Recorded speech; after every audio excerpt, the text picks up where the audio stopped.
Hello and welcome to this episode of Self-Made. I'm your host, Dee Brown. My next guest is a real estate executive and developer who was born in West Point, Mississippi. He has been featured on U.S. News, History Makers, and Time Magazine, just to name a few. He is a successful real estate developer that President Bill Clinton named a visionary in public housing. His rise to success includes him serving as the chairman and managing director of Chicago Public Housing Authority. Please welcome to Self-Made, Vincent Lane. Vince, I'm so happy to have you on the show. Thank you for having me. No, absolutely. So Vince, you are, no pun intended, you're a history maker, and your accolades, can just go on and on. So I'm gonna just kind of jump into it, and to set the stage, I want to tell the viewers about your journey. Okay. You were born in Moss Point, Mississippi. West Point. West Point, Mississippi. Moved to Chicago at an early age. 3 months old. 3 months old, and grew up on the Chicago North Side. South Side, actually, in Bridgeport. Bridgeport, okay. So talk to us about your early years in Chicago. Well, the early years, my dad worked for 37 years at a smelting plant on the far South Side. And my mom was a house mother, and she worked part-time occasionally. But we lived across the street from Wentworth Gardens, which is a public housing complex. Not the high-rise, but a nice low-rise, well-kept lawns, everything else. And so that actually led me to attend. I went to grammar school at Robert S. Abbott. Then I went to technical high school, Tilden Tech, and then went on to serve my first year at University of Illinois in electrical engineering. That brought me, since I got married at 19, to say, I can't do a 4-year college here at the University of Illinois. At the time, it was at Navy Pier and only was a 2-year school. So I went to Roosevelt University and majored in finance and accounting. And then I got an MBA from University of Chicago after working and going to school for many, many years. But now your mom was an entrepreneur, right? My mother was, I guess that's where I got it. It's in your blood. We moved from 37th and Wentworth, our original address across from public housing, and she bought a 2-flat. And then she bought a 3-flat. And then she bought a 4-flat. And in between, she was raised in Mississippi, of course. Right. And my grandfather cooked barbecue for all of the white homeowners in Clay County. And she and her brother started a barbecue restaurant. And then she went and started a tavern. And she operated a successful tavern on the South Side for 12 years. Now, do you think that your mom's ventures influenced your decision to be an entrepreneur? Absolutely. I have not had a job since 1971. That's the year I was born. Wow. Well, I'll be 80 next month, so it's been a long time I've been working without having a job. Right. Well, interestingly enough, I've never held a job. Oh, wow. I've always worked for myself. So I've always eaten what I've killed. Right. Yeah. Right. But now you have been a very successful real estate developer, developing projects, all over the country. What led to you becoming interested in real estate? I guess I'd been the first black controller at Mount Sinai Hospital in Chicago in 1998. I was approached by a not-for-profit in 1971, the Woodlawn Community Development Corporation was affiliated with the Woodlawn organization. And they were the Ford Foundation was trying to give the Woodlawn organization $1 million a year for 10 years to carry out economic development. And I was approached by the head of the Co-op Bank in New York. And so I was interviewed by Bishop Arthur M. Brazier, and we hit it off. I had never knew anything about real estate, didn't know anything about politics, but I thought with my background, I could make an impact. Right. And I did it. And so when I went to Woodlawn Community Development Corp, with that $1 million a year for 10 years with Ford, we developed in 4 years almost 1,400 units of housing. Amazing. Supermarket, a gas station, and we got under construction with a 315 unit mixed income housing complex, which is now sitting across the street from the Obama Presidential Center.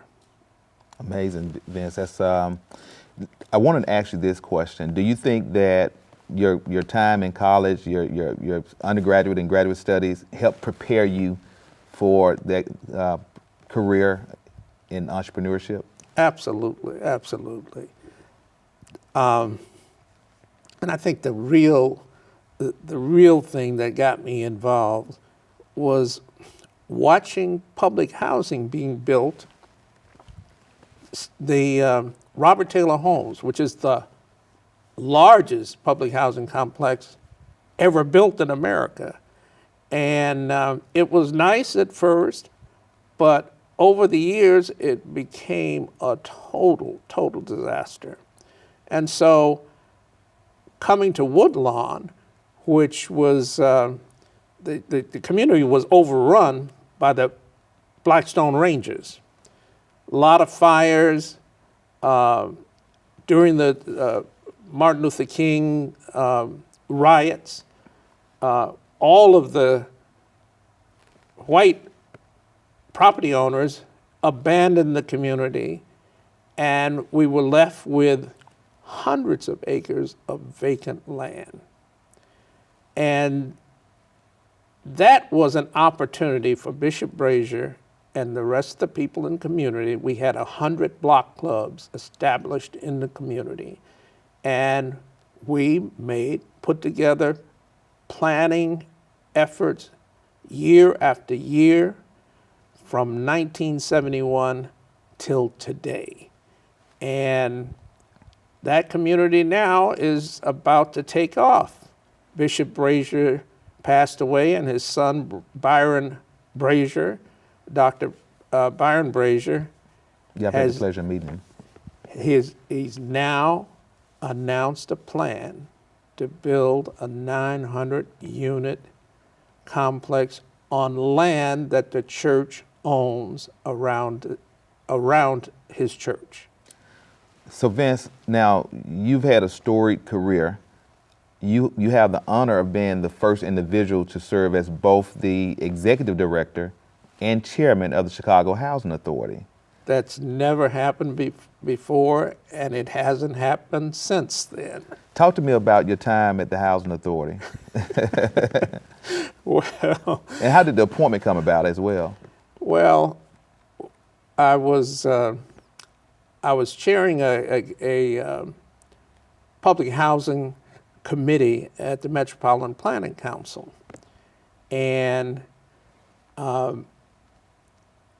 Harold Washington was the first black mayor of Chicago. He passed away. And when he passed away, they elected Eugene Sawyer as mayor. He's African American as well. Well, he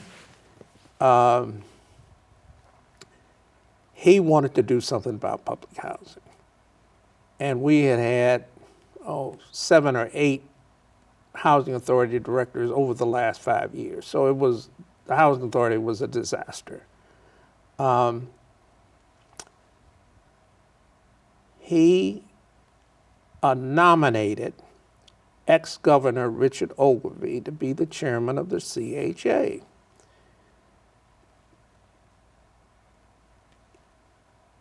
I will never forget it. I was in New York, and I got a phone call, and they said, Governor Ogilvie has had a heart attack, and he's passed away. Well, that was the end of that Cinderella story.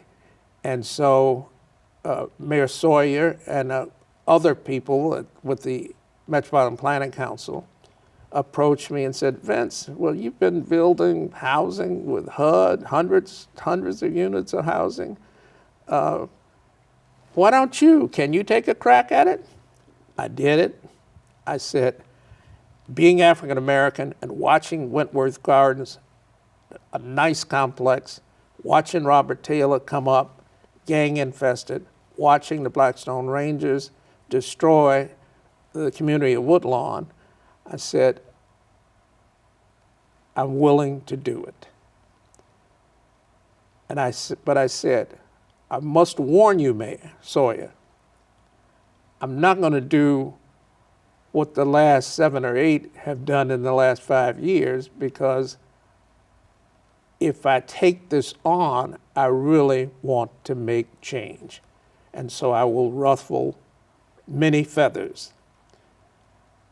I started out the first week that I was in office, a local West Side community leader called me and said, Vince, you got to do something.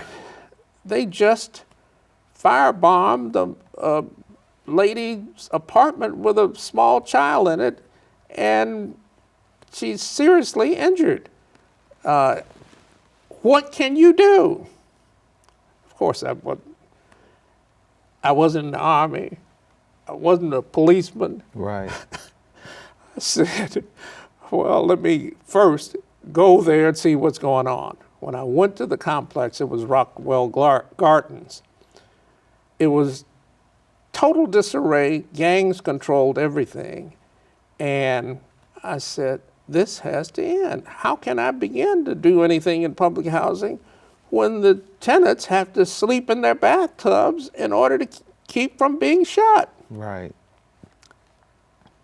Just on a whim and gut, growing up in Chicago, I said, we gotta get the violence and public safety in place before I can make any serious changes. That happened. I convinced Jack Kemp, when he was Secretary of HUD, to establish a police department working with Governor Jim Thompson and the mayor. We got it funded by HUD. We set up a police department, and that police department cut down murders. We had 160 murders the year I started, and when we set up the police department, it went down to 60 murders. So I think we made an effort, but the key was the tenants. I said, the tenants, they're living here. Why should they have an impact here? So we set up 22 resident tenant organizations, and they worked with the police department that we set up, and they patrol and kept the peace. Really? The tenants kept the peace. That's amazing. Now, you were also appointed by George H.W. Bush to chair the Congressional Committee on Severely Distressed Public Housing. Tell me about that appointment and how, from that appointment, public housing changed around the country? Well, the President Bush appointed me because Jack Kemp was so impressed with what I had accomplished. One of the things with my real estate background that I said, we need to have housing, public housing, that poor people can live in, not housing for poor people. And so we took 2 high-rises on the lakefront at Oakwood Boulevard in Chicago. And I had my own money, so I didn't have to rely on anybody. We rehabbed 2 high-rises, about 400 units, and we rehabbed them to market standards. You know, public housing before that didn't have showers. They didn't have mini blinds. They didn't have air conditioning. I mean, it was pretty sorry. So once we rehabbed those high-rise buildings, we had to get a law passed to permit us to move 50% of the working people into those buildings, and 50% were public housing residents. That was, I believe, the major impetus for creating mixed income housing. And that's when President Bush appointed me to co-chair the Convention on Severely Distressed Public Housing along with Congressman Green. But unfortunately, Congressman Green was swamped and he never attended a meeting. So I charged ahead, and out of that commission, which lasted about 10 months, President Bush funded the first Hope 6 program, which was the mixed income program, tearing down